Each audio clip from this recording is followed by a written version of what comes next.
내란 정권 법무부와 검찰의 1인자 박성재와 심우정의 내란 범죄 혐의점이 속속 드러나고 있습니다. 박성재는 불법 계엄 선포 전 윤석열의 우선 호출 대상에 포함된 것도 모자라 법무부 간부회의에서 합수부 검사 파견 검토를 지시했다고 합니다. 박성재가 내란의 밤 심우정에게 합수부 검사 파견을 지시했다면 그것은 내란의 중요임무 종사에 해당할 것입니다. 박성재는 전두환을 추앙했는지 합수부 검사 파견 검토 지시와 함께 내가 초임검사 시절 계엄 당시 합수본에 파견 나갔다는 선배 검사가 있는데 우리도 인력을 보내줘야 하는 것이냐라고 솔선수범의 자세를 보였다고 합니다.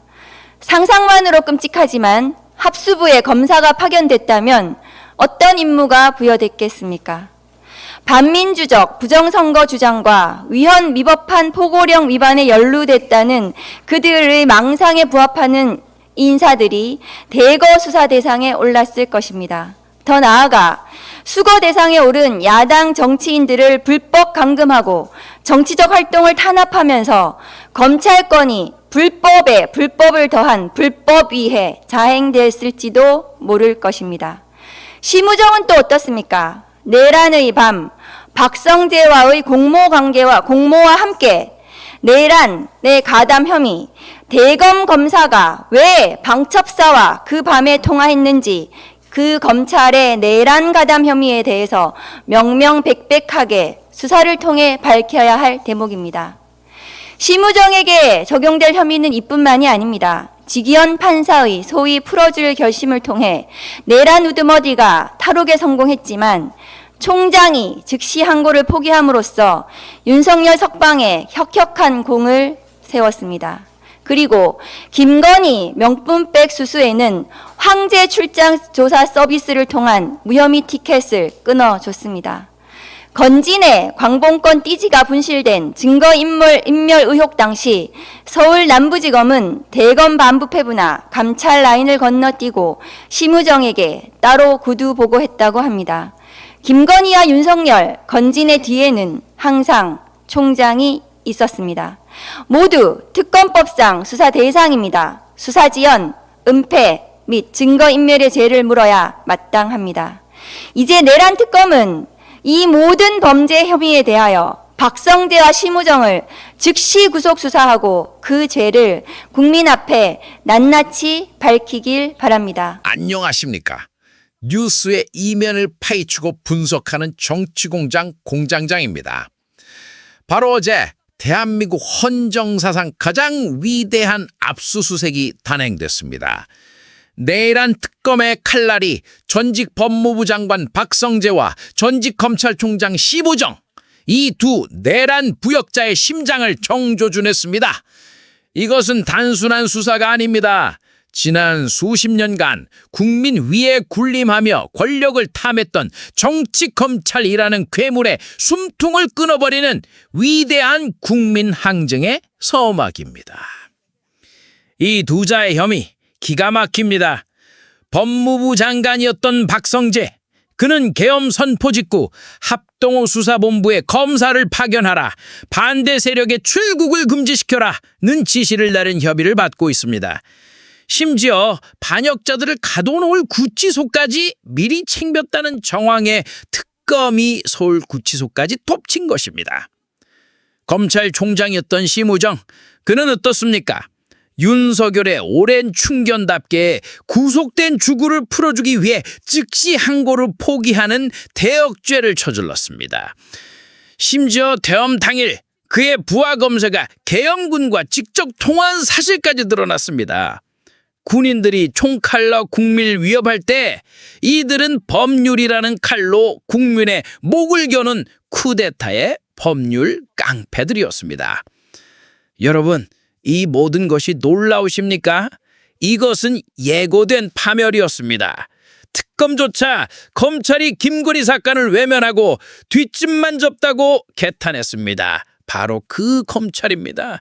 수사권과 기소권을 독점하고 제 식구는 감싸고 정권의 사냥개가 되어 무고한 시민을 물어뜯고 심지어 피의자를 죽음으로 내몰았던 조직, 이것이 바로 대한민국 검찰이었습니다. 그들은 공익의 수호자가 아니라 권력이라는 마약에 중독된 가장 거대한 범죄 조직이었습니다. 이 괴물을 그대로 두고서는 제2, 제3의 박성재, 심우정이 나오는 것을 우리는 막을 수 없습니다. 그래서 마침내 최후의 수술이 시작됩니다. 더불어민주당은 선언했습니다. 9월 25일 괴물의 심장 검찰청을 완전히 폐지하고 수사기능은 중대범죄수사청으로 기소기능은 공소청으로 분리하겠다고 말입니다. 이것이야말로 누구도 되돌릴 수 없는 불가역적인 개혁입니다.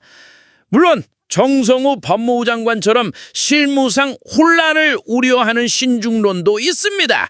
하지만 묻겠습니다. 암세포가 온몸에 퍼졌는데 수술 후유증이 격정된다며 방치하는 의사가 있습니까?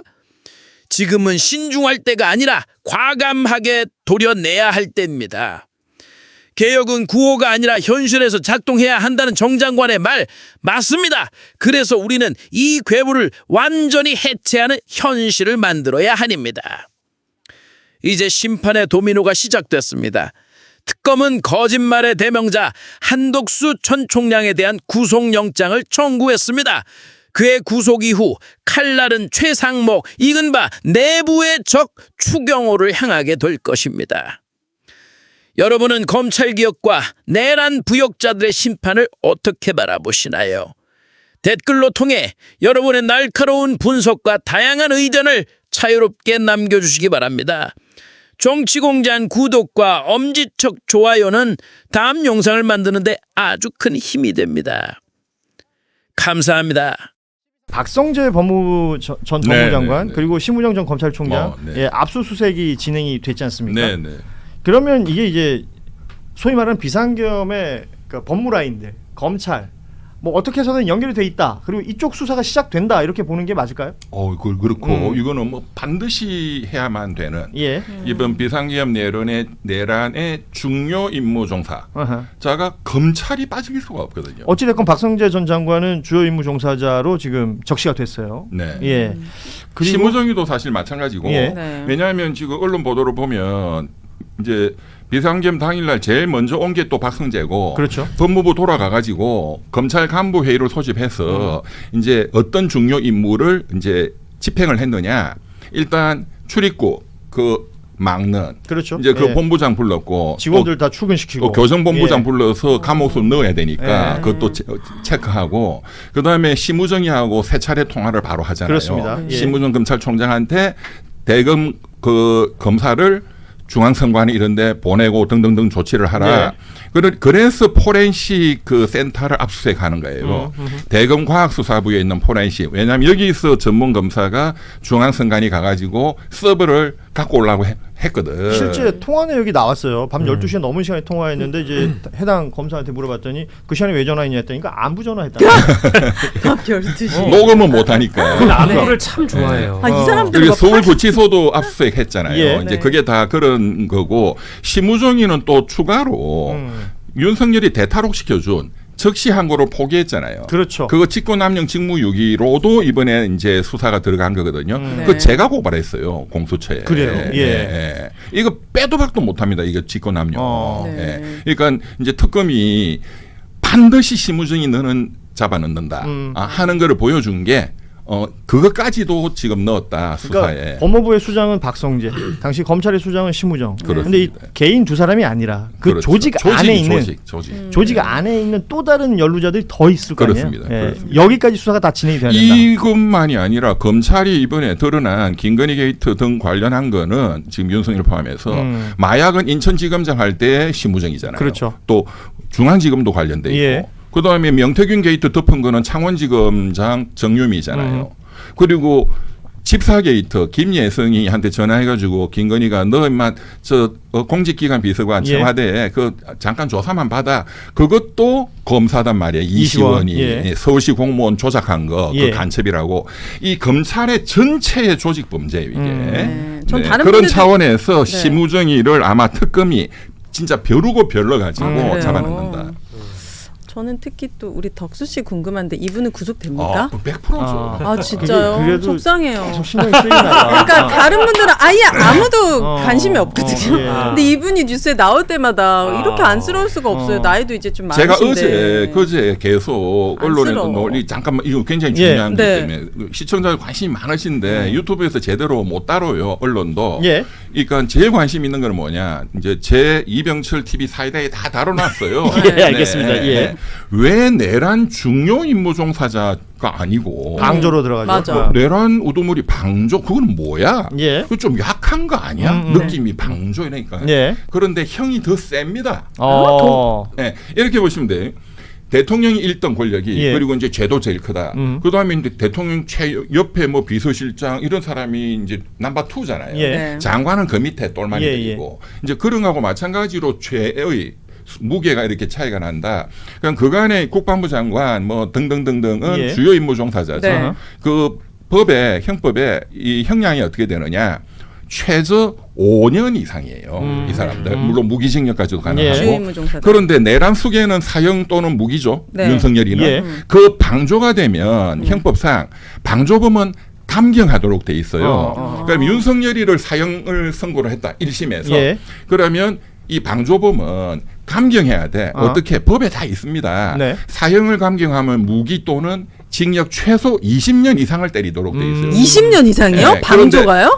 그런데 만약에 어머 어떡하죠? 진짜. 만약에 윤석열이가 무기를 때렸다 1심이 예. 너 윤석열 무기야 하면 형법에 무기를 감경하도록 돼 있단 말이에요. 예. 방조니까 그러면 최저 10년 이상이에요. 그러니까 중요 임무 종사자는 최저 5년 5년 이상. 이상인데. 거기 비하면 최저 기준으로 하면 2배지. 그러니까 양형만 봤을 때는 최저가 기본 최소 10년 이상은 되는 거네요. 그렇죠. 나머지 위정죄하고 이렇게 하면 한 15년 정도는 법이 정한 법정형으로 보면 예. 이분 90이 넘도록 진짜. 네.